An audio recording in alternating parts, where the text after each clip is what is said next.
Imagine a mental state where your sense of individuality disappears, and what remains is a feeling of being part of something vastly larger. It's a level of awareness where the distinction between self and other dissolves, bringing about profound peace and understanding. Imagine that you suddenly feel that you're not just you anymore. There's a deep awareness that you and the universe are one and the same. It might be hard to picture, but it's as though our ordinary mind expands to a point where we don't just think we're part of everything, we feel it. Watts described cosmic consciousness as a shift in perception, where the boundaries of the self dissolve and we feel an intimate connection with all of existence. This can be achieved through practices like meditation, mindfulness, or even through profound experiences in nature. By calming the mind and quieting the chatter of everyday life, we can open ourselves to a deeper, more expansive state of awareness. One of Watts's central ideas is the illusion of the self. Western culture, with its focus on individuality and separateness, tends to reinforce the idea that we are isolated from the rest of the world.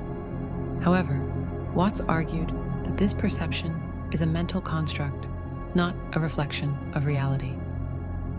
The true nature of consciousness is expansive and universal, extending beyond the ego to encompass everything.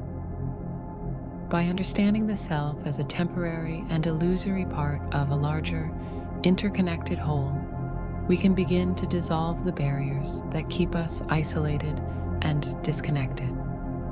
According to Watts, recognizing that the self is not the true essence of who we are is the first step toward experiencing cosmic consciousness. And why is this so important? Does feeling this oneness actually impact our practical lives? The answer is yes. One of the immediate effects of this experience is a shift in personal perspective. For those who go through it, life stops feeling like a lonely struggle. Instead, there's a sense of belonging to a greater stream of events, a sort of universal flow. Another profound change is in the development of empathy and compassion. When you feel part of a whole, you start understanding others, not just with reason, but with a deep inner feeling. Imagine someone who has gone through this experience. They begin to see others' struggles as their own, leading to a life filled with more kindness and mutual support. This also impacts our view of death. For many people, death is a constant fear, but cosmic consciousness can alter this perception. There's a sense of continuity, where death isn't seen as an end, but rather a natural passage. Connecting with nature is a powerful way to tap into cosmic consciousness. Nature allows for a sense of awe and wonder that can shift focus from individual concerns to the larger forces of life. By spending time in natural surroundings, you observe the effortless flow of life, the cycles, growth, and interconnectedness of all things. The natural world acts as a mirror to cosmic consciousness, reflecting the cycles and oneness that are present within and around us. Understanding interconnectedness encourages us to view our lives as part of a larger ecosystem. For instance, our choices in daily activities, such as eating sustainably, conserving resources, and treating others with kindness, aren't isolated acts, but ripple out to affect the entire environment and community. When we shift our mindset to see how every decision impacts the whole, we foster a more balanced, compassionate way of living. Contemplation of existence and the practice of non-attachment are central themes in many philosophical and spiritual traditions, offering a transformative approach to understanding life and transcending the illusion of separateness. This process involves questioning the nature of reality, recognizing the impermanent nature of all things, and cultivating a mental state free from clinging to outcomes or identities. Together, these practices invite a profound shift in consciousness that enables a deeper connection to the world and a clearer perception of our place within it. To contemplate existence is to embark on a journey that questions the very nature of life and reality.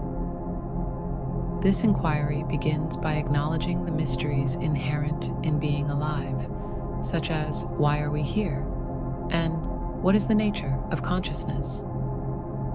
By exploring these fundamental questions, we begin to move beyond superficial understandings of existence. Philosophers like Jean-Paul Sartre and Albert Camus described existence as inherently absurd, with Camus famously asserting that life lacks intrinsic meaning, a perspective that can either lead to despair or, as Camus advocated, a courageous embrace of life's mystery. In Eastern traditions, contemplation of existence often involves meditating on the self's nature and the interconnectedness of all things. In Buddhism, for example, the practice of vipassana meditation encourages insight into the impermanent nature of thoughts, emotions, and even the sense of self. This path reveals that what we commonly perceive as a separate, enduring self is an illusion, an insight that can dissolve feelings of isolation and fear. Non-attachment is a practice closely intertwined with the contemplation of existence. Non-attachment doesn't imply apathy or indifference. Rather, it is a state of awareness that allows us to engage fully with life while recognizing the impermanence of all things. It involves releasing the tendency to cling to outcomes, objects, people, and even ideas. By doing so, we free ourselves from the mental and emotional suffering that often accompanies unmet expectations or loss. When we practice non-attachment, we are more open to the flow of life and less controlled by desires and fears. In the Bhagavad Gita, Lord Krishna advises Arjuna to act without attachment to the fruits of his actions, suggesting that true freedom lies in performing one's duty without concern for personal gain.